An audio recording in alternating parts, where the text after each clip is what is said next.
பரங்கிக்காய் வறுவல் பண்ண போகிறோம். அது எப்படி அப்படிங்கிறத பார்ப்போம். பார்க்குறதுக்கு முன்னால் நம்ம வீடியோவை லைக் பண்ணுங்கள், ஷேர் பண்ணுங்கள், சப்ஸ்கிரைப் பண்ணுங்கள், பெல் ஐக்கானை கிளிக் பண்ணுங்கள். இப்போ எண்ணெய் சட்டியில் கொஞ்சம் எண்ணெய் ஊற்றி, தேவையான அளவுக்கு எண்ணெய் ஊற்றி பெருஞ்சீரக பொடி போட்டுக்குவோம்.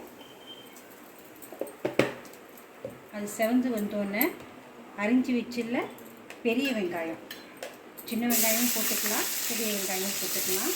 போட்டு கொஞ்சம் வதக்கிக்கலாம். வதங்கிடுச்சு.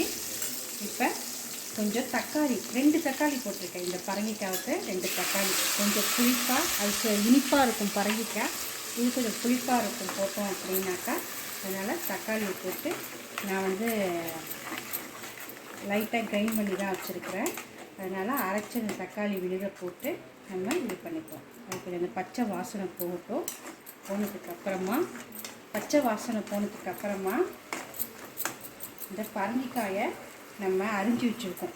இப்படியே அரிஞ்சிக்கலாம், செதுக்கி மாங்காய் மாதிரிக்கு. இன்னும் கொஞ்சம் அகலமாகவும் அரிஞ்சிக்கலாம். அதை என்ன பண்ண போகிறோம், நம்ம இதில் போட்டு வதக்க போகிறோம். வதக்கிக்கிட்டு இது நல்லா இனிப்பாக இருக்குங்க. இதில் கொஞ்சம் எங்கள் அம்மம்மா வீட்டிலலாம் வெல்லம் போட்டு, இதுவே இனிப்பாக தான் இருக்கும், இருந்தாலும் அதில் கொஞ்சம் வெல்லம் போட்டு செய்வாங்க. அது இன்னும் கூடுதல் சுவையாக இருக்கும். நான் வெல்லம்லாம் போட போகிறதில்ல. வறுவல் அப்படிங்கிறதுனால இப்படி மட்டும்தான் நான் செய்ய போகிறேன். கடுகு உளுத்தம்பருப்பு போட்டும் தாளிக்கலாம். நான் வெறும் பெருஞ்சீரக பொடி மட்டும் போட்டு தாளிச்சிருக்கேன். போட்டு தாளித்து கொஞ்சம் காய் வதங்கி வெந்து வரட்டும். வெந்து வர சமயத்தில் நம்ம தேவையான அளவு உப்பு போட்டுக்குவோம். உப்பு போட்டு இன்னும் கொஞ்சம் வதக்கிக்குவோம். வதக்கிக்கிட்டு இது பிஞ்சிங்கிறதுனால நம்ம தோல் சீவாமலேயே தான் இந்த காயை நறுக்கி வச்சுருக்கோம். அதனால் இதை போட்டு நல்லா வதக்கி எடுத்துக்கிட்டு, வதங்கி வர சமயத்தில் நம்ம கொஞ்சம் மிளகாத்தூள், மஞ்சத்தூள் தேவையான அளவு. இனிப்பாக இருக்கும் இந்த காய் அப்படிங்கிறதுனால கொஞ்சம் கூடுதலாக மிளகாப்பொடி போட்டுக்கிட்டோம்னா அந்த இனிப்பு சுவை தெரியாது, காரமாக தெரியும். எப்படி நம்ம உருளைக்கிழங்கு வறுவல் செஞ்சு சாப்பிட்றோமோ அதே போல் இந்த பரங்கிக்காய் வறுவலையும் நம்ம செஞ்சு சாப்பிட்லாம். கொஞ்சம் நேரம் அதை மூடி வச்சுக்குவோம். கொஞ்சம் வேகட்டும், காய் வேகட்டும்.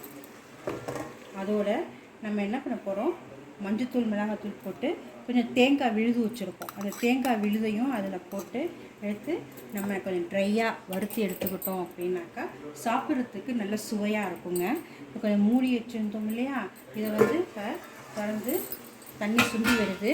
நம்ம இந்த மிளகாத்தூள் இது மஞ்சத்தூளை போட்டு கிண்டிப்போம்.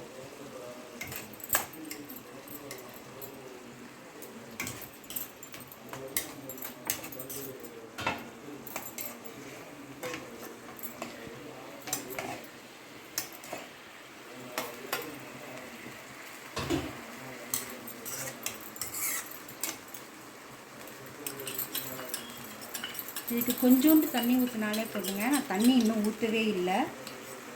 தக்காளி ஜூஸ்லேயே இஞ்சிருக்கு.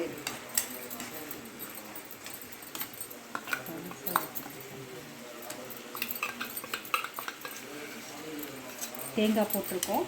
இப்போ தான் நான் என்ன பண்ண போகிறேன், அதில் இருக்கிற தண்ணியை தான் இருக்குது.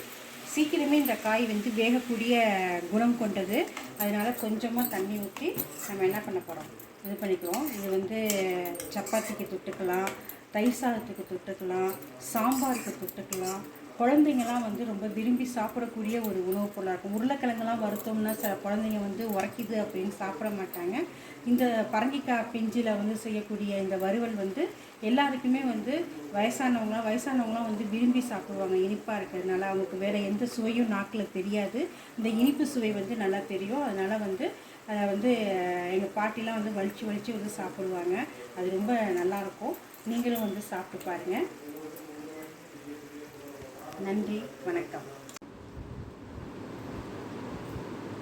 பரங்கிக்காய் வறுவல் ரெடி ஆகிடுச்சுங்க. பாருங்கள், பார்க்கவே சுவையாக, கலர்ஃபுல்லாக, நல்ல அருமையாக இருக்குது. நீங்களும் சாப்பிட்டு பாருங்கள். சாப்பிட்டு பார்த்துட்டு எனக்கு ரிப்ளை பண்ணுங்கள். நன்றி. பரங்கிக்காய் வறுவல் ரெடியாகிடுச்சு. பார்க்கவே கலர்ஃபுல்லாக, அருமையாக, செக்கச்செவேன்னு உருளைக்கிழங்கு வறுவல் மாதிரியே இருக்குது பாருங்கள். சாப்பிட்டு பார்த்தாலும் ரொம்ப அருமையாக இருக்குங்க. இனிப்பாகவும் காரமாகவும் இருக்குங்க. நல்ல ஒரு வறுவல் இருக்குது. நீங்கள் சாப்பிட்டு பார்த்துட்டு எனக்கு ரிப்ளை பண்ணுங்கள். இதுக்கான லிங்க் வந்து கீழே கொடுத்துருக்குறோம், பாருங்கள். தேங்க்யூ.